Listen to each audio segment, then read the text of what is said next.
En 1944, mientras el mundo veía acercarse el final de la Segunda Guerra Mundial, Estados Unidos, en colaboración con los economistas John Maynard Keynes y Harry Esther White, lideró los acuerdos de Bretton Woods.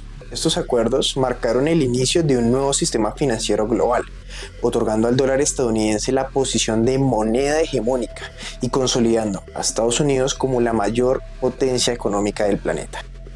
Este inmenso poder financiero ha permitido a Estados Unidos desde entonces tomar decisiones con su moneda y con su economía que trascienden sus fronteras, desde financiar guerras que muchos consideramos innecesarias hasta aplicar políticas monetarias y fiscales expansivas, financiadas directa e indirectamente por su Banco Central, la Reserva Federal.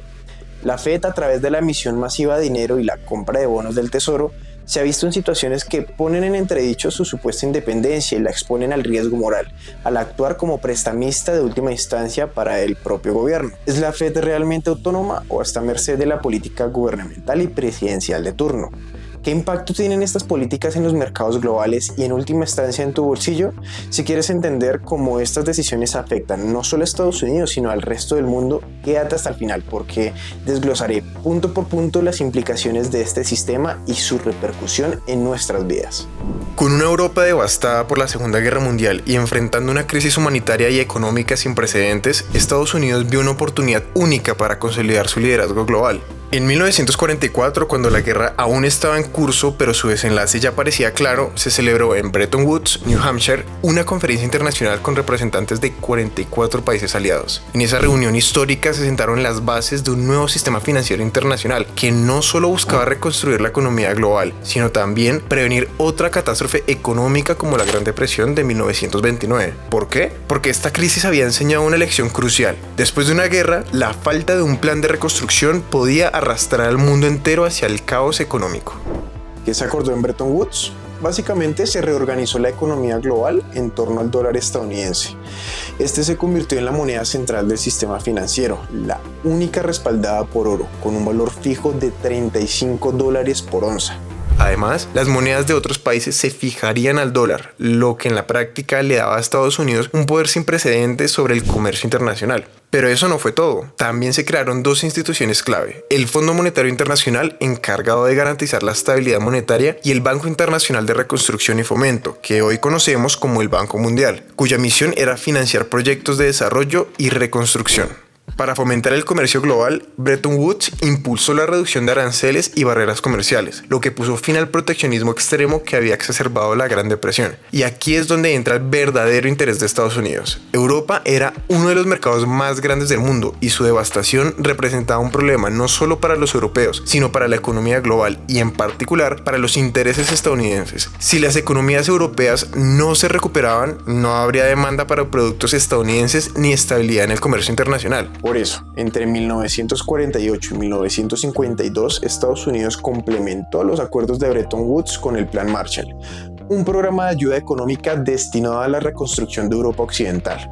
Este plan canalizó $13.000 millones, unos 130.000 millones en términos actuales, hacia 16 países que eran Reino Unido, Francia, Alemania Occidental, Italia y los Países Bajos. Pero esta ayuda no fue desinteresada. Los países beneficiarios debían coordinar sus esfuerzos a través de la Organización Europea de Cooperación Económica, la OSCE, precursora de la actual OCDE. Y por supuesto, esta reconstrucción sería bajo los términos que fortalecieran los intereses de Estados Unidos. El Plan Marshall tuvo resultados impresionantes. Las economías receptoras crecieron a tasas promedios del 25% durante los años de vigencia del programa. Infraestructuras devastadas fueron reconstruidas, industrias paralizadas volvieron a operar y se estabilizaron políticamente países que estaban al borde del colapso. Este programa también fue clave para frenar la expansión del comunismo en Europa Occidental y sentar las bases para la futura Unión Europea. Ahora bien, la pregunta del millón: ¿cómo se benefició Estados Unidos de todo esto? Primero, estableció al dólar como la moneda central del sistema financiero global, al ser necesario para las transacciones internacionales. Su demanda se disparó, lo que le dio a Estados Unidos un control absoluto sobre el comercio global. En segundo lugar, al tener el dólar vinculado al oro, pero ser el único país con esa responsabilidad, podía imprimir dólares y financiar sus déficits fiscales sin mayores consecuencias inmediatas. Y tercero, con las economías europeas dependiendo del dólar, Estados Unidos se aseguró aliados estratégicos estratégicos y políticos que, en muchos sentidos, quedaban bajo su influencia directa. Además, instituciones como el Fondo Monetario Internacional y el Banco Mundial promovían políticas que, aunque beneficiaban el comercio global, también favorecían a las empresas estadounidenses. Por si fuera poco, Estados Unidos mantenía una influencia desmedida en estas instituciones, lo que le permitía orientar sus decisiones hacia sus propios intereses. Y finalmente, con una Europa endeudada en dólares, Estados Unidos no solo recuperaba su inversión, sino que también consolidaba su posición como la mayor potencia económica del mundo.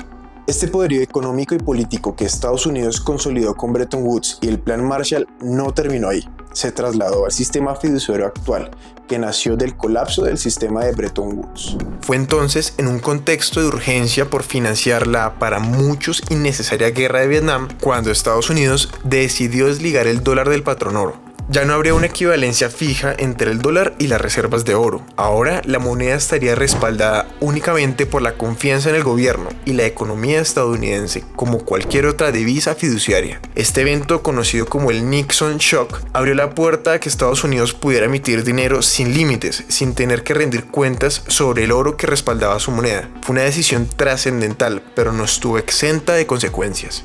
La guerra de Vietnam, que comenzó en 1955 y terminó en 1975, fue un conflicto inicialmente interno, una guerra civil entre Vietnam del Norte, liderado por un régimen comunista apoyado por China y la Unión Soviética, y Vietnam del Sur, respaldado por Estados Unidos y otras potencias occidentales. El objetivo del norte era unificar al país bajo el comunismo. Para justificar su intervención, Estados Unidos argumentó que si Vietnam caía en manos del comunismo, pues sus vecinos también lo harían, lo que pondría en riesgo a toda la región. Esta era la famosa teoría del dominó. Con esta justificación ideológica, Estados Unidos se involucró profundamente en el conflicto, pero el costo fue altísimo. Se gastaron 168.000 millones de dólares en esa época, que equivalen a unos 1.3 billones de dólares actuales. Más de 58.000 soldados estadounidenses perdieron la vida, junto con millones de vietnamitas muertos o desplazados. Fue un conflicto devastador para Vietnam y un golpe duro para la sociedad estadounidense. Y es que Vietnam no representaba una amenaza directa para la seguridad de Estados Unidos. Este fue un conflicto más ideológico que estratégico, que desangró las arcas públicas y fracturó políticamente al país. La guerra dejó una profunda división social, además de un descontento generalizado con el gobierno por haber metido al país en una guerra que muchos consideraban injustificada. No es de extrañar que esta guerra haya sido catalogada como innecesaria y mal planificada. Las consecuencias económicas también fueron desastrosas. La emisión monetaria descontrolada para financiar el conflicto disparó la inflación, que alcanzó un 13.5% en 1980, un nivel histórico. Al perder el respaldo del oro, el dólar quedó a merced de las fuerzas del mercado, perdiendo valor frente a otras monedas y erosionando la credibilidad del sistema financiero de Estados Unidos. Ante este panorama, Estados Unidos negoció con los países productores de petróleo para que todas las transacciones de crudo se hicieran en dólares, asegurando una demanda constante de su moneda y un control sostenido sobre la economía global, incluso después del colapso de Bretton Woods. Por si esto fuera poco, el papel de la Reserva Federal en todo este entramado merece atención. Durante las últimas décadas, la Fed ha actuado como el prestamista de última instancia del gobierno estadounidense. Esto significa que, además de regular la política monetaria, la Fed ha financiado los déficits fiscales del gobierno comprando bonos del tesoro. Esta práctica, aunque común, plantea serias dudas sobre la independencia de la Fed. En teoría, la Fed es una institución autónoma con la misión de mantener la estabilidad económica y financiera de Estados Unidos mediante la implementación de políticas monetarias. Pero, en la práctica, su constante respaldo al gobierno crea lo que se conoce como riesgo moral. Es decir, el gobierno sabe que puede asumir riesgos desmedidos como financiar guerras costosas o implementar políticas expansivas sin un plan claro, porque siempre contará con el respaldo de la Fed. Esto no solo compromete la independencia de la Reserva Federal, sino que también traslada los costos de estas decisiones a las futuras generaciones que tendrán que lidiar con una deuda nacional creciente y con los desequilibrios económicos que estas decisiones han dejado a lo largo de la historia. Un prestamista de última instancia es, generalmente, un banco central que actúa como salvavidas financiero para evitar colapsos sistémicos en el sector bancario o en la economía de un país. Su principal objetivo es proporcionar liquidez a bancos comerciales o mercados en momentos de crisis para evitar efectos de contagio. Esto se refiere a una situación donde, por ejemplo, la quiebra de un banco genera pánico entre los depositantes, quienes, en su afán por retirar su dinero simultáneamente, dejan a otras instituciones bancarias sin liquidez, llevando llevándolas también al colapso. La intervención del Banco Central evita que esto suceda prestando dinero de emergencia a las entidades afectadas. Lo mismo ocurre con países donde, en el caso de Estados Unidos, la Fed actúa como prestamista de última instancia, incluso para su propio gobierno. La idea de un prestamista de última instancia se remonta al economista Henry Thornton en 1802, aunque fue Walter Bagehot en 1873 quien refinó el concepto en su obra clásica Lombard Street. Bagehot no solo defendió la idea de que el Banco de Inglaterra debía actuar como prestamista de última instancia, sino que también estableció dos principios fundamentales para esta función. Primero, debía prestar de forma liberal, pero a tasas de interés altas, superiores a las del mercado. Segundo, solo debía otorgar préstamos a bancos solventes con problemas de liquidez, asegurándose de que estuvieran respaldados por activos de alta calidad. La Fed, como Banco Central de Estados Unidos, no siempre ha seguido estas reglas al pie de la letra. En múltiples ocasiones, especialmente durante la pandemia de COVID-19, redujo las tasas de interés a niveles cercanos a cero, contradiciendo la primera premisa de Bagehot de prestar a tasas altas. Esto no solo facilitó el acceso al crédito bancario para instituciones financieras, sino que también permitió al gobierno federal financiarse a bajo costo mediante la venta de bonos del tesoro que la Fed compró activamente. Además, la segunda premisa, que exige prestar solo contra activos de calidad y a instituciones solventes, también parece haberse debilitado en la práctica, considerando que la deuda pública de Estados Unidos supera el 120% de su PIB. Surgen dudas sobre la solvencia a largo plazo del gobierno federal. A pesar de esto, la Fed continúa adquiriendo deuda gubernamental, ignorando en cierta medida los principios clásicos de prudencia financiera. Este enfoque plantea preocupaciones significativas, particularmente porque exacerba el riesgo moral. Al actuar de esta manera, la Fed envía un mensaje implícito de que siempre estará dispuesta a rescatar tanto a bancos como al gobierno, lo que incentiva políticas fiscales irresponsables por parte de los líderes políticos. Es decir, la Fed, en lugar de ser una institución independiente, parece estar en ocasiones subordinada a las prioridades de la presidencia de turno. Esto afecta directamente a los ciudadanos estadounidenses, quienes no solo enfrentarán los efectos de estas políticas en el corto plazo, como la inflación o devaluación del dólar, sino que también tendrán que cargar con la enorme deuda en el futuro. En este contexto, el papel de la Fed como prestamista de última instancia se torna controversial y sumamente arriesgado. No solo para Estados Unidos, también para la economía global, que depende de la estabilidad del dólar. Las políticas monetarias y fiscales expansivas son herramientas fundamentales que los gobiernos y los bancos centrales utilizan para estimular la economía en tiempos de recesión. Estas medidas incluyen aumentar el dinero en circulación, bajar las tasas de interés, reducir los impuestos y elevar el gasto público, con el objetivo de incentivar el consumo y la inversión. En el corto plazo, estos estímulos suelen tener resultados positivos al dinamizar la actividad económica y prevenir crisis más profundas. Sin embargo, a largo plazo, estas políticas traen consigo un efecto colateral, la inflación. La inflación se define como el aumento sostenido y generalizado de los precios de los bienes y servicios, lo que reduce el poder adquisitivo de las personas. En términos simples, con la misma cantidad de dinero puedes comprar menos productos y servicios, afectando directamente el bienestar económico de los individuos. Históricamente se creía en la teoría de la supernaturalidad del dinero, la cual sostenía que las políticas monetarias expansivas podían impulsar la economía en el corto plazo, pero que sus efectos se disipaban con el tiempo sin afectar el crecimiento económico a largo plazo. El dinero entonces sería neutral y su expansión solo influiría en variables nominales, como los precios o los salarios, pero no en las reales. Sin embargo, estudios más recientes han demostrado que esta visión es incompleta y que la inflación sostenida puede tener un impacto negativo en el crecimiento económico. Este vínculo se explica por varios factores. Uno de los principales es el desincentivo que genera la inflación hacia la inversión en activos de capital fijo, como infraestructura, tecnología o innovación. En un entorno de alta inflación, los inversionistas tienden a optar por activos líquidos debido a la incertidumbre sobre la rentabilidad futura de las inversiones a largo plazo. Esto reduce la capacidad productiva de la economía, ya que se destinan menos recursos a expandir o mejorar los procesos productivos, lo que resulta en un estancamiento de la productividad y, en última instancia, en un menor crecimiento económico.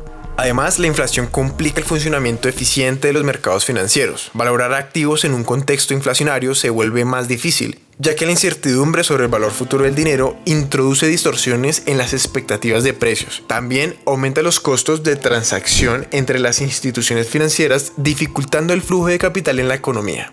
Por otro lado, la inflación erosiona el incentivo al ahorro, ya que las personas tienden a gastar su dinero o invertirlo rápidamente para evitar que pierda valor con el tiempo. Esto crea un círculo vicioso. Con menos ahorros disponibles, hay menos recursos para financiar proyectos de largo plazo que puedan aumentar la productividad y crecimiento económico. Como podemos ver, la inflación es un problema extremadamente serio. Uno que afecta directamente a la calidad de vida de las personas y a la estabilidad económica de los países. Sin embargo, y aunque los discursos oficiales afirman lo contrario, parece que el gobierno de Estados Unidos y a la Reserva Federal este tema no les importa tanto como debería.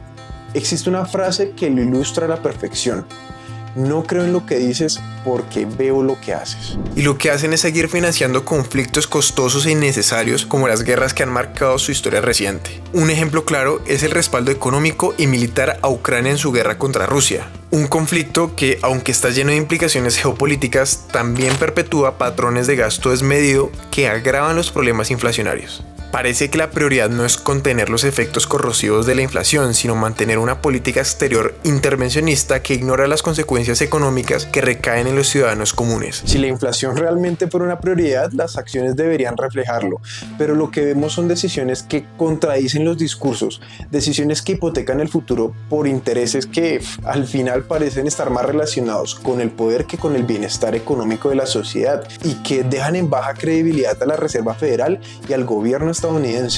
La frase del día de hoy es del actor y comediante Russell Brand. Si tienes un sistema económico en el que las compañías farmacéuticas se benefician enormemente de las emergencias médicas, donde el complejo militar e industrial se beneficia de la guerra y donde las compañías de energía se benefician de las crisis energéticas, vas a generar estados de crisis perpetua. ¿Cómo la inflación y la excesiva deuda adquirida por las polémicas políticas estadounidenses afectan a los demás países y a nuestro bolsillo? La inflación y una deuda excesiva generada por las políticas económicas de Estados Unidos tienen un impacto significativo en los demás países y en nuestro bolsillo. Debido al papel central que el dólar y su economía desempeñan en el sistema financiero global.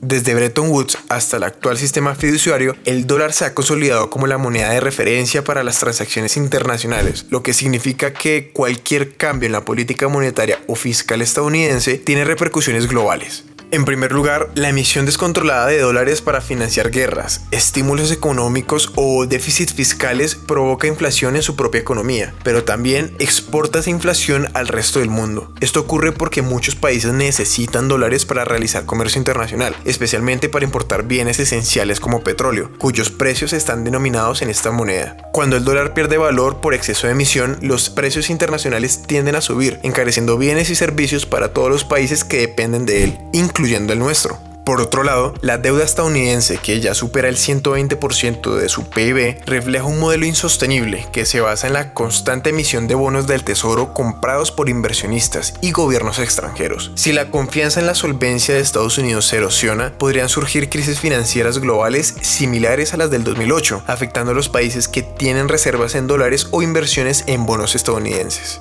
Además, la volatilidad económica generada por estas políticas también incrementa la incertidumbre en los mercados financieros, elevando el costo de financiamiento para las economías emergentes, incluyendo la nuestra. Para nuestro bolsillo, esto se traduce en bienes importados más caros, tasas de interés más altas para préstamos y devaluación de nuestras monedas frente al dólar, lo que encarece nuestras deudas externas. En resumen, las políticas económicas de Estados Unidos, lejos de estar aisladas, repercuten en cada rincón del mundo, comprometiendo la estabilidad de nuestras economías y reduciendo nuestro poder adquisitivo, a menudo en nombre de intereses que no reflejan nuestras prioridades ni nuestras realidades. De todo esto surgen dos preguntas clave que responderé en el siguiente video. ¿Por qué Bitcoin es una alternativa al sistema financiero tradicional? ¿Qué retos tendrían que afrontar los países si se adoptara Bitcoin como la divisa predilecta que sustituye al dólar? Gracias por quedarte hasta el final. No olvides darle like al video y suscribirte. Deja tu opinión en la caja de comentarios. Adiós.